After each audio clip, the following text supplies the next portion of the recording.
This is the voice of Bold Business Radio, and I am your host, Jessica Dewell of Red Direction. You are listening to Who's on Board for Our Success? When I chose Tonya and Ryan to join me for this panel, I didn't really know what to expect because Ryan is part philosopher, Tonya is part comedian, and in fact, they have such a breadth of knowledge and such different interests that I was like, why not bring them together? So first we have Dr. Ryan Marchman, who's a doctor of chiropractic. He also travels and speaks on health and human behavior as well as human potential. And Tonya Dalhaus, in addition to being a comedian, is a communication expert who specializes in human nature and in relationships between people. So we asked this question, who's on board for our success? And why does that matter? And realistically, it does because it starts with you know who, you, and me, each of us in our own journey. What we discovered in this conversation that I want you to really recognize is that asking for help is different than giving away the outcome and the ownership of the outcome. And there's this big gray fuzzy area that we must decide for ourselves where the line is. And I think we got close to discovering the edges of the fuzzy part so that individually we can go, okay, here is my strength. Here is my weakness. This is what my business is doing. This is what my team is doing. Here is their potential. Here is where I really need to look at improving and being able to be an active leader. How do we ask for help? How do we mentor people? How do we know who's our mentor? When do we move on? Things that we have to think about that are the hard questions for our business and the way we formulate those questions to get answers that fit what we think we want to know, as well as the things we are avoiding knowing so that we can make informed choices and be the leaders that we want to be. Take a listen to this conversation with Tonya Dalhaus and Dr. Ryan Marchman. Enjoy.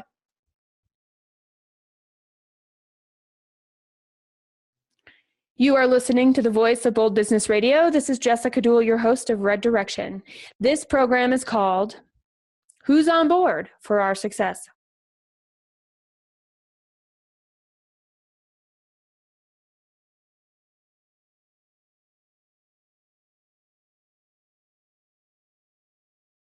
Thank you for listening to the Voice of Bold Business today. You can find all the program notes for this program and more information about Dr. Ryan and Tonya at voiceofboldbusiness.com/P55. That's voiceofboldbusiness.com/P for program 55. You can also search for Who's on Board for Our Success. We want you to rate this program. Tell us what you think and make sure to subscribe because all programs that come out every Tuesday and Friday can be delivered directly to your queue in your preferred listening platform. So make sure to rate and subscribe us. Being a leader today is a moving target, and we have all these things we need to do for ourselves, for the business, for our responsibilities there, and develop our people at the same time. As the role of leader continues to evolve and shift, and change. It's through our stories and experiences that we define what being a leader in an organization is today. Do you have the right people on board for your success? Welcome to the Voice of Bold Business, the show that provides everything smart leaders need to evaluate situations, build relationships, and create solutions. Jessica Dewell candidly talks about the skills necessary to build tenacity and do more with less. And now, here's Jessica. I talked to both of you guys a fair amount about this question after the question was asked and before these answers. And that question is, we all want to be successful, and well, maybe we can, and you'll tell us if we can have success all alone. And my question is, because I'm taking a different route of, it takes a village even for our own personal success. So who do we need in our corner to be successful, to help us achieve our goals? When I was thinking about what makes people successful and the people that I use as role models and mentors, and I look at the support systems that they have in their life, a lot of people say, well, my mom, my dad, my husband, my kids. But I think at the end of the day, it really is you. you're the one that you need in your corner more than anybody else. Because if you're not in your own corner, nobody else is going to be either. They're going to doubt you. They're going to wonder if you are on the right path. So you really have to believe in yourself and have enough self-esteem to be like, I deserve to be successful and I'm going to do whatever it takes to get there. And I am definitely not somebody who finds that easy to do. I am my own worst critic, the first person to step up and be like, I can't do this. But you have to be able to convince yourself that you're the one that needs to take control of your own life and your own success. And there's so many great stories out there of people who have faced adversity and become amazingly successful without a huge support system. I ran an emergency shelter program in Boston for 3 years. And some of the people who got themselves up and out of shelter with no supports, no family left, no money, no skills, and were still able to emerge and get up and on their way again. So I think that's really important. I have a wonderful husband, and I'm very fortunate. He's my biggest support system. He supports me emotionally, financially, spiritually, and he's wonderful. And he's one of the reasons that I get up in the morning and feel like I can do this today. But I always had that in me as well, even when I was single. You really do have to reach deep inside yourself and I think find that and be your own biggest supporter. All right, Dr. Ryan, tell us your answer. You phrased the question to me earlier, Jess, who do you need to have relationship with in order to be successful? And I would parrot Tonya by saying the first person you need to be in a relationship with is yourself. Ultimately, at the end of the day, it is you who has to get up and do the work. That being said, having a support system is crucial, and it's two sides to the same coin. Nobody can do it alone. Even people who have very few friends and relationships still rely on every other person in order to get done what they need to get done. For example, wearing a nice striped shirt. Who made the shirt? Who picked the cotton? Who ran the sewing machines? Who distributed it to the box store where you bought it? So you rely on every single one of those people to be successful in the way you are today. So even though you may not have direct relationships with those people, it does take a village. You have 100% responsibility for your own success, and you should realize that that success comes with the cooperation of every other person. Does that make sense? Mm-hmm.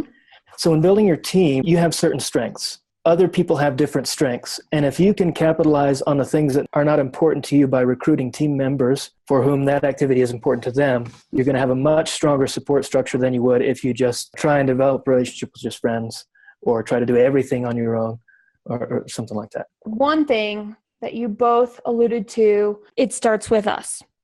It takes other people too, directly or indirectly. It starts with us. We have to believe in ourselves. So how do you find that within yourself to stand up for yourself today in this moment? One thing that I have really noticed in recent years is a real lack of accountability in this country. Everybody wants to blame everybody else for their lack of success and inability to be able to get where they want to go. So I hear people blaming, oh, if I had better parents, if we had a better government, if God was in my corner, if the universe was in my corner, if the Secret movie worked.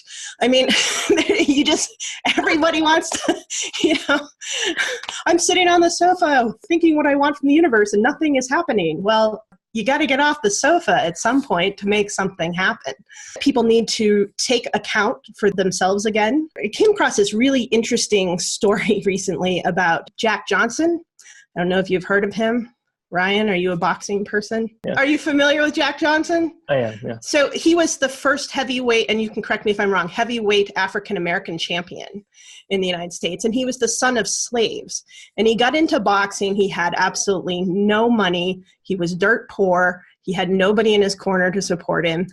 And so he would go into fights, and he was so good as a fighter that he would actually delay the fights and let himself get beat up more in order to learn how to box from those fights because he couldn't afford to get a coach. They tried to take him down by bringing Jim Jeffries, I believe was the boxer, in from retirement to beat him. And he ended up getting his face all beat up and bloody, and he smiled through the whole thing and still won the fight. I think that's such a lesson you can learn from that, not to go out and get beat up by somebody, but if the world is punching you in the face, take that as a lesson and use that to become a better fighter. What would you add to that, Ryan?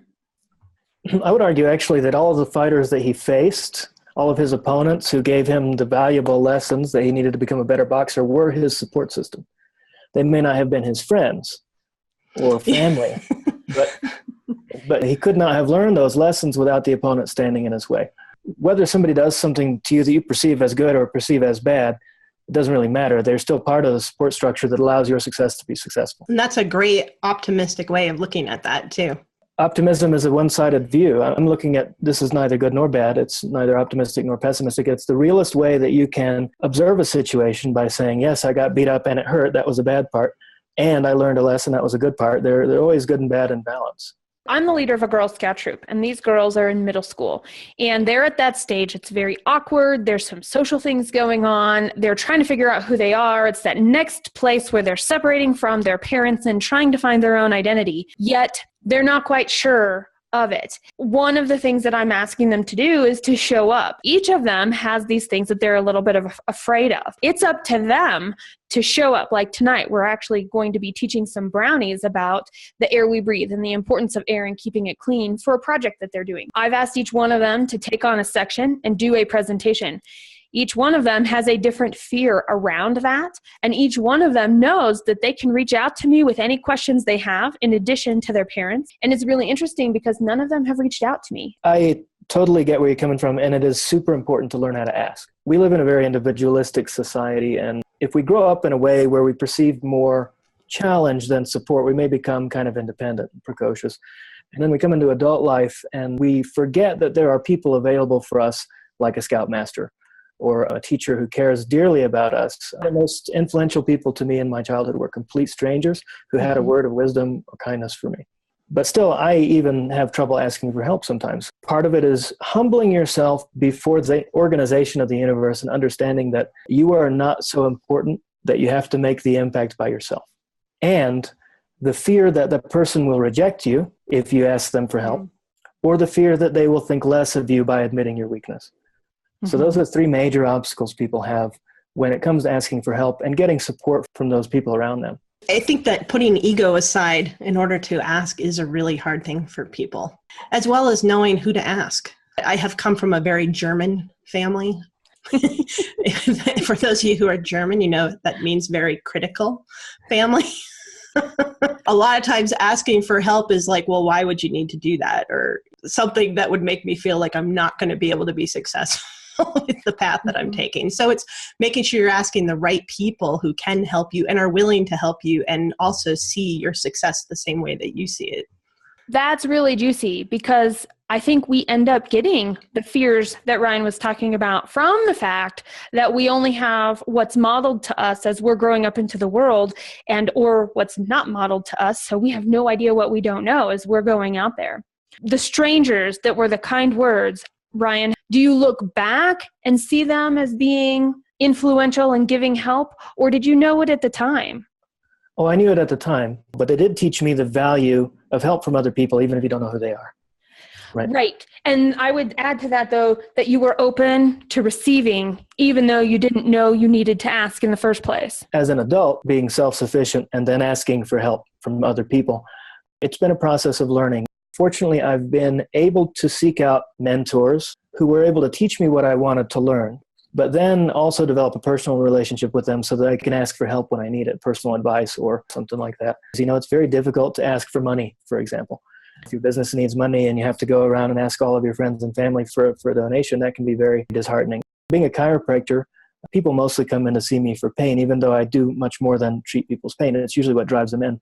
I've met so many people who are still afraid to ask for help, even though they're in pain. And they say, well, I'll try to deal with this on my own for a few weeks. And then if it doesn't get better, I'll call you. And then in a few weeks, they call me. There's a built-in reticence to admit that you're weak enough to need help. And I think that that's something that's really a disservice that we put on ourselves as a culture. And then, as Tonya said, a lot of our Western European values are built around individual strengths. Individuals actually are quite weak and we're stronger as a group. You know, we're social creatures by nature. If you look at every single commercial out there, It's telling us it's not our fault. We are whatever we are. Fat, losing our hair, not able to exercise, not able to stop eating the things that are making us feel bad, or that we can't play with our kids, or that we can't ride a bike. All of these things, we're being told that this is okay. Looking at that externally and then going, oh, we've been taught we're supposed to have this internal strength. And here's what self-sufficiency is. I'm wondering if there's like this confusion between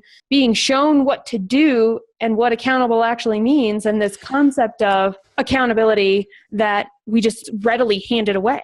I think you bring up a really good point, and there is some confusion between what it means to be accountable for one's self and what it means to ask for help when needed. The difference is, in my mind, is if you are accountable, even though you're asking for help, you're willing to dive in and do what is necessary to get to where you want to go and to do the work to get there.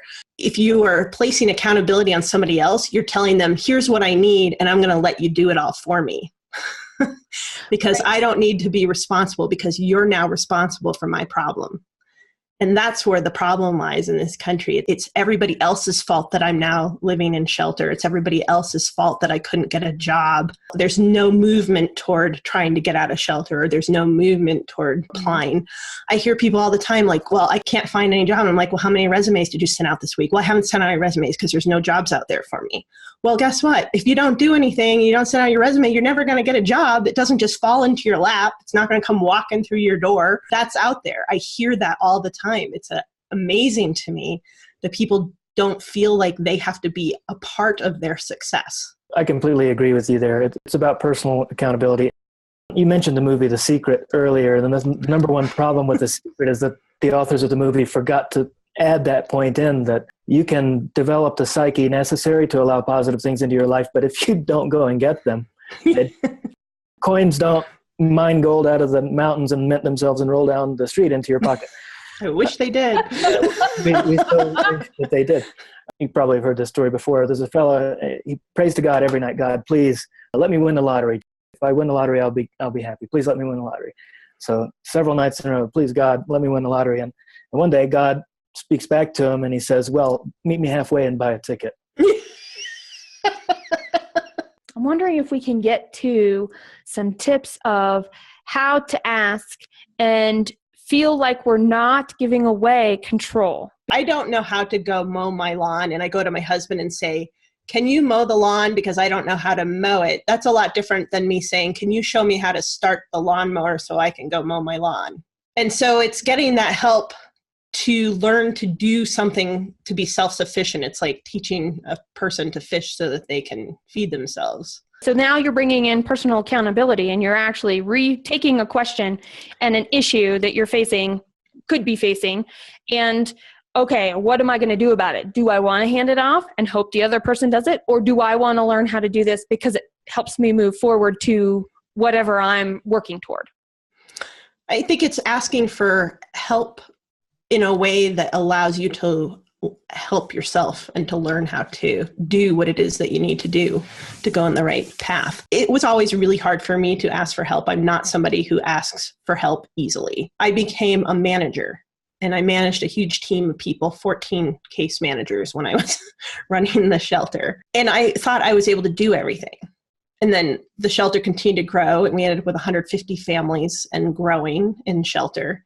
And I realized that I was not Superwoman. There's no way that I could get every single thing done with all the crises that were always going on and people moving in and out. And I learned how to delegate and how to ask my staff for help. And then it's a leap of faith that you have to believe in that person and make sure you're asking the right people that you know are going to be able to do what it is that you need to do in the way that it needs to be done. But also trust the process that everybody has their own way of doing things, may not always line up with the way that you do things. And that's okay as long as the end goal is met. And that's really hard for people too, because a lot of times people want to ask for help, but then they want to micromanage how it is that you're helping them. Right. Okay. And you can't do that. As long as the end goal is met, you got to let them go through their own process. And that's part of that accountability piece as well. They need to be accountable for how they're helping, and you need to be accountable for the help you receive. being afraid to ask for help when you need it is one of the most detrimental things you can do for your business. Because trying to be a one-man show, when the business is growing to serve ever greater numbers of people, you are putting a limit on the service that you can provide. The quality of your life is dependent upon the questions you asked. And you brought this up earlier when you asked the question, do I want to delegate or do I want to learn how to do this? And that's a distinction every business owner needs to make. You've got to figure out what's valuable to you, what's important to you, what are the things that you can do that are in support of your highest values, your goal, that are going to bring you the most bang for your buck. And everything else, find a way to delegate. So for example, if I was a CEO of $1 billion corporation, I don't have time to deliver mail. I can't be the mail clerk and the CEO, right? So that task gets delegated. Mm-hmm. And if the company managers are foolish enough not to hire a mail clerk, their whole business structure is going to suffer because nobody's going to be getting communication, right? Mm-hmm. Mm-hmm. So that's one way to talk yourself into asking for help is to find out exactly what's valuable to you, what you need that isn't on that list of things that's valuable to you, and finding the people who can fulfill those for you. Now, it's not the same as refusing to take responsibility for your situation and hoping someone else will get you out of it. As we're talking, it doesn't matter what we say. We're coming up with different ways to say the same thing over and over because there's this very fuzzy place that doesn't get looked at very often. And you guys are doing a fantastic job of facilitating this and putting more words around it. I'm just taking, Ryan, what you said and taking a little bit further because I end up solving a lot of business problems from business people that end up dumping stuff in the wrong place. And then they, but I gave it to somebody else to do, so it's not my problem. And I'm like, are you getting paid? And they're like, no, I'm not. And it's all their fault. Wrong, wrong, wrong. And if you've been listening to anything Tonya and Ryan have been saying, you know it now too. That's that. It's going to be interesting to see. So this concept of earn and contribute and add value and see something at the beginning and in the middle and in the end. And how do you build on that with a different beginning, middle, and end? And the people in the first part that we need help from may be different than the people in the next phase that we need help from.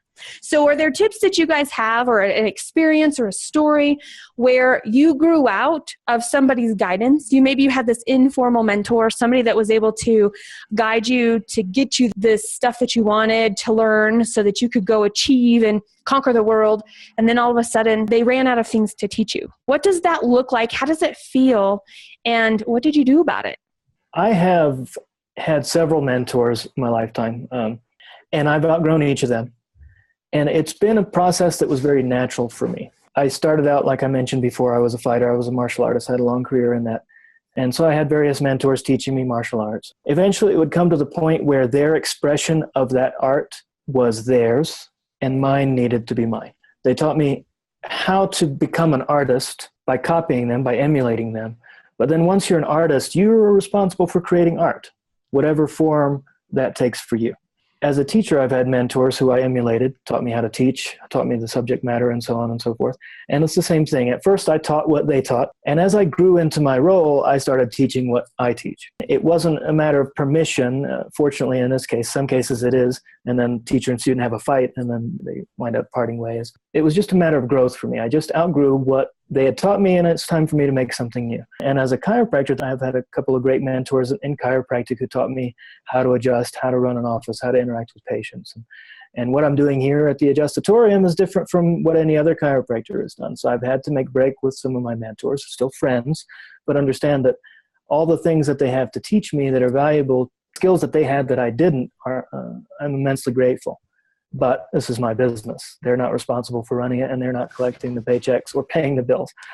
So it's a different type of relationship, more of a friendship, an occasional roll of advice from experience of somebody who has been around the block a lot more and maybe encountered similar problems that could help very specifically, occasionally.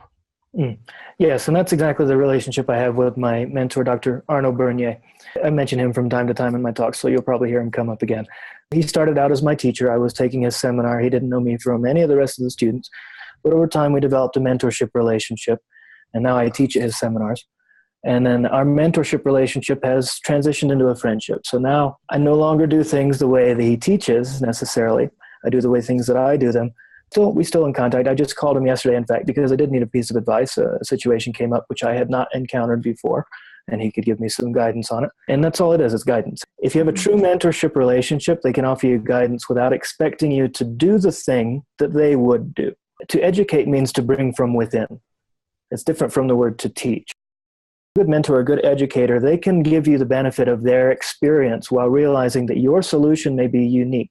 I'm going to put this into a business setting because it's the individual problem solving that I hear you both talk about that really allows and adds value to a team, to a department, and that turns into sustainability and longevity for a company. The sign of a really good manager is somebody who's able to recognize the best skills in their employees and let them shine in that area and not try and push them into areas that they're not going to be successful in.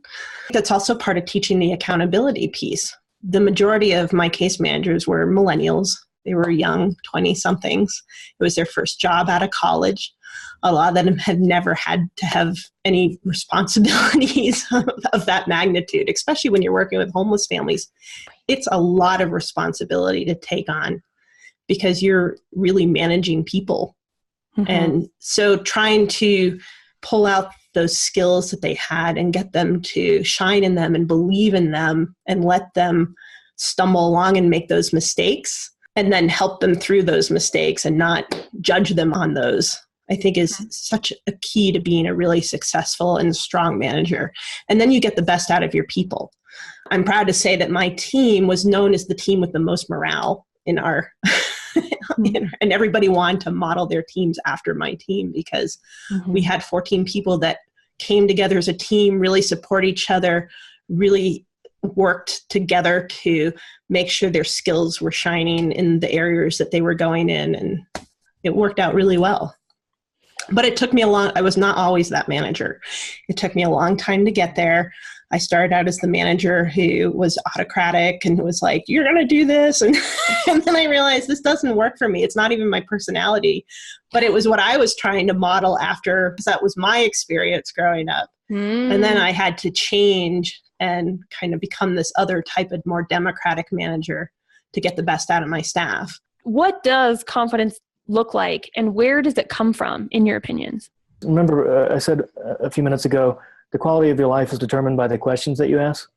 When you ask enough high-quality questions that you really understand where you are and what you need, like at the beginning of the broadcast, we both said that first, you need to have a relationship with yourself.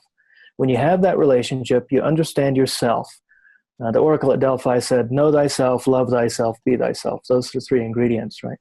And when you can, whenever you really know where you're coming from, what your highest values are, what your vision is for yourself, your family, your community, your city, your state, your country, the world, what your vision is, then confidence almost becomes a non-issue. It's no longer that you don't have enough confidence to do this thing or that thing or whatever. It's you're being pulled, you're being drawn by inspiration so strongly that confidence doesn't really come into the equation. You can't not be confident and be pulled by your vision, if that makes sense. It does. I happen to be a Rudolph the Red-Nosed Reindeer fan from back when they had the claymation in the 1980s. Do you guys know that movie? Yeah. Way back when.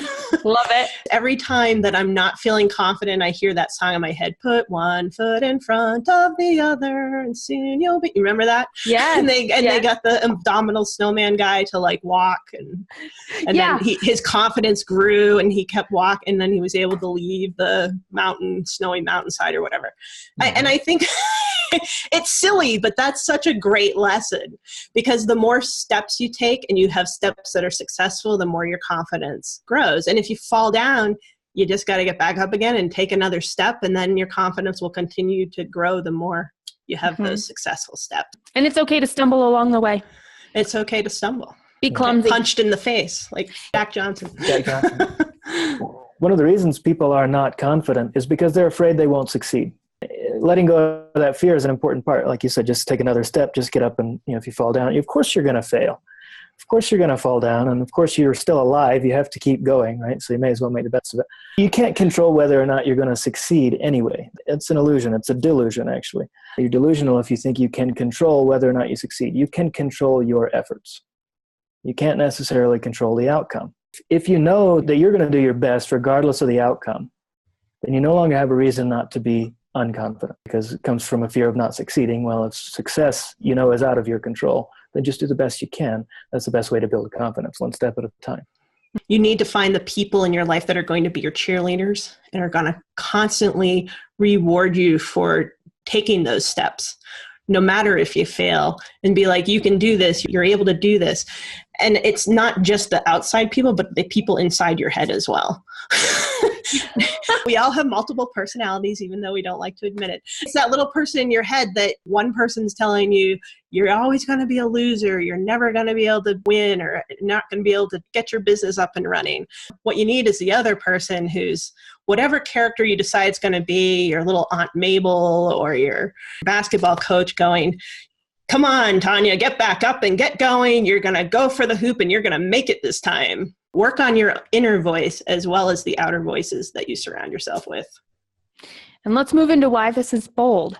Leaders today have a lot of things they have to do, not only for themselves and their own stability and security, also for the stability and security of the team that they are building to become highly functional and interactive. Thinking about the conversation that we've had so far today, why is it bold for a leader to consider this concept of relationships and working together as a village and understanding who's mentoring them and who they are mentoring? Because it's hard. It's hard work. Mm-hmm. It's hard work to keep up relationships, to find positive relationships, to let go of destructive relationships and move on. It's hard. So it is bold. You have to be fearless. It takes courage to develop a skill that you don't have. If you're not so great at asking for help, if you're not so great at developing new relationships, then absolutely it just takes courage to learn that skill so that you can move on. The reason it's bold to be able to ask for help comes back to kind of delegation. If you want to make a difference in your family, you have to have a vision as big as your community. If you want to make a difference in your community, you have to have a vision as big as your city. If you want to make a difference in your city, you have to have a vision as big as your state. If you want to make a difference in the state, you have to have a vision as big as the country. And you want to make a difference in your country, your vision has to be global. And if you want to change the whole world, you have to have an astronomical vision. Well, if I have an astronomical vision and I want to serve every single person on the planet with something, can I do it alone? Absolutely not. No. Right.